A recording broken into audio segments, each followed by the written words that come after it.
Nagaokakyo City is located in Honshu's Kyoto Prefecture in Japan. The Kyoto Prefecture is famous for its large number of Buddhist temples, imperial palaces, shrines and traditional wooden houses.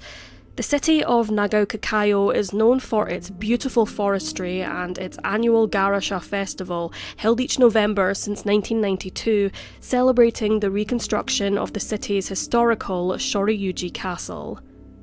In 1979, 43-year-old Eiko Akashi and 32-year-old Kiko Mizuno, who were co-workers at Izumiya, a supermarket in the city located across from Nagaoka Tenjin Station, began their part-time shift at 6 a.m, set to finish at approximately midday. Prior to her shift at the supermarket, Kiko was talking with her husband over breakfast, who brought up the topic of bracken picking, explaining that the season was perfect, and suggested to his wife that she should make the most of the remainder of the May Day by hiking up a mountain to pick ferns and bracken, something which Kiko had a lot of experience doing. He did suggest to her that she should bring someone along with her, as the place was known to be an area where sexual assaults frequently occurred, and it was an alleged hotspot for sex workers. She agreed to bring a companion, later asking her colleague Eiko to accompany her. Another colleague joined the duo, and together they departed from their workplace on bicycles, having bought some bento and headed towards the bamboo forest beneath the mountain, with their desired destination being Okukainji Temple, also known as Noyama. Noyama was a place the women and locals alike frequently visited with their loved ones, picking wild plants and spending time together over picnics. They left their bikes and hiked up to the peak, which was saturated with an almost endless number of ferns. The women were thrilled and picked as much as they could carry. Sources differ in terms of when the women were last seen, with some stating they finished their shifts at midday, yet others contradicting this and stating that witnesses last saw Mizuno and Akashi at approximately 11 a.m. The name of the colleague who joined them on their trek has not been published, and a witness claimed to only see Kiko and Eiko heading up the mountain, suggesting the possibility that the colleague didn't go to the peak with them. Kiko Mizuno's husband returned to the family home at 5 p.m, and a feeling of unease overwhelmed him. The home was eerily quiet, and the cooking on the stove, being a regular feast for the senses upon his return from work, was mysteriously absent. His wife and daughter, who Kiko was to pick up from school at 3 p.m. that afternoon, were nowhere to be found. Shortly after returning home, the phone rang. He picked up the call, and on the line was his daughter's kindergarten teacher, who told him that Kiko had not appeared at the school to take the couple's daughter back home. He was at first irritated that his wife had seemingly abandoned their daughter for a couple of hours. However, he then realised that it was possible that his wife had been involved in a potential accident or some kind of incident which stopped her from being able to pick up their daughter. She would never have deserted her child on purpose. He travelled to the school and returned home with his daughter, then decided to call the supermarket to inquire about his wife's whereabouts. Unfortunately, they were just as perplexed as he was, telling him that she had left the shop with the two other women at the time their shift ended, and they hadn't been seen since. Mr. Mizuno then contacted the husband of Eiko Akashi, and he too had not heard from his wife. The two men went to the supermarket asking if Eiko and Kiko had come in for their shifts, however they had not. Strangely, neither had the third colleague who had departed with them. Then they went to the mountain and searched for any signs of their wives. However, they were unsuccessful. The local Mukomachi police filed missing persons reports, and a search party of approximately 30 policemen was formed. Mr. Mizuno stayed up all night, being unable to sleep, anxious to hear news of his wife. Hours ticked by with no news, each passing second agonising for Akashi and Mizuno's loved ones, who desperately hoped for a positive outcome. The first day of searching provided no clues. However, the following day, May 25th, police were aided by 150 locals who volunteered to help. At 10:30 a.m, the search came to an end when the bodies of Eiko Akashi and Kiko Mizuno were found. They were discovered near the summit at Nohara, with their bodies hidden from view by some thicket. More specifically, Akashi's body was located beneath a small cliff. A button on her shirt had been almost completely torn off, her shoes had been removed, and it was noted that she was wearing her jeans. Akashi's body exhibited over 30 distinct wounds from punches and kicks, resulting in a ruptured liver and broken ribs. Strangulation marks were present on her neck, with the conclusive cause of death determined as suffocation resulting from asphyxiation. Detectives later found in the post-mortem that semen was present in her body, and the perpetrator had type O blood. Mizuno's body was found face down, with a knapsack on her back. She had been beaten approximately 50 times. Her tights and underwear had been pulled down, and a kitchen knife was left on her, having pierced her heart. Chillingly, both victims' Achilles tendons had been severed. A chilling piece of evidence was retrieved from a pocket of Akashi.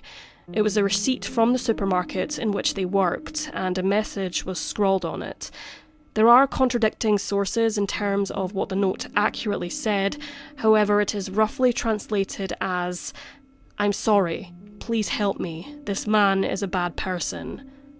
Other translations say the note reads, "I'm in trouble, help me, this man is bad." Police initially didn't find any kind of writing tool, so it's unclear when it was written. However, later searches provided authorities with another piece of evidence, a tip of lead from a pencil. The receipt itself was from 2 days prior, May 21st. Akashi's husband confirmed that the handwriting was his wife's. Authorities believe that the women were murdered between 12 noon and 2:30 p.m. on the 23rd of May, 1979. Both women still had money in their possession, therefore robbery was ruled out.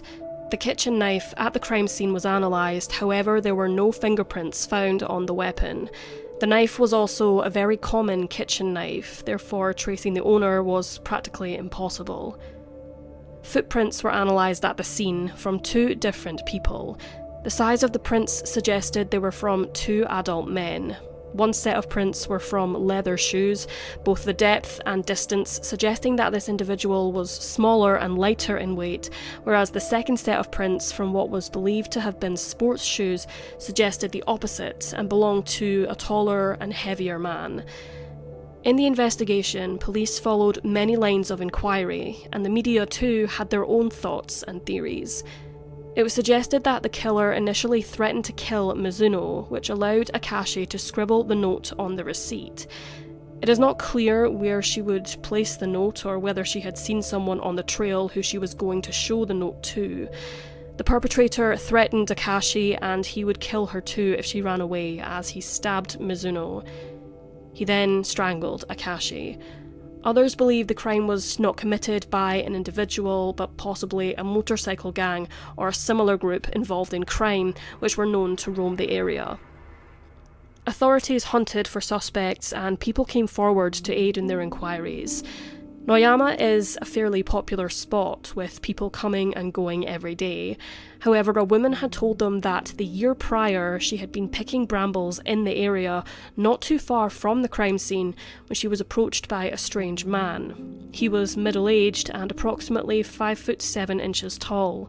He asked her, "Can you pick bracken?" And she noticed he was holding a knife approximately 30 centimetres long, which sent chills down her spine. She swiftly removed herself from the situation and returned to her family nearby. It was reported that a middle-aged man had called out to the victims by the mountain a week before their deaths. 6 days prior to the double murder, a housewife who was picking brambles in the area saw a man who she described as suspicious. He approached her and asked, "Can you pick it?" in reference to the bracken. This particular man was wearing what was described as sportswear, and her description allowed police to create a sketch of the suspect. Several sightings of this man were reported to the police on the Wednesday the women were killed, and the following day. 2 construction workers were also questioned as they had alleged involvement with a criminal gang and were seen in the area around the time of the murders. One was noted to have karate experience, and they started acting suspiciously following the day of the killings. One of them was seen bolting down the mountain on a bike around the time of the murders and was seen as a crucial witness. They both took blood tests and were type A, which did not match the killer's blood type O. Further sources suggested a shocking twist in the case. The third woman who joined Kiko and Eiko that May Day in 1979 was found murdered in her home 5 years later, in May of 1984. The woman had been stabbed to death, wrapped in a futon and set on fire in a home located just a few hundred yards from the supermarket where Akashi and Mizuno worked. Rumours swirled about how her story on the day of the double murder was kept under wraps in a potential cover-up. However, there was no evidence to support this theory. Mukomachi police believe that both of these cases were linked. Authorities never charged anybody in relation to the killings, and the case unfortunately went cold. On the 24th of May 1994, the case reached the statute of limitations and was officially closed, with no answers and no justice for the women or their loved ones.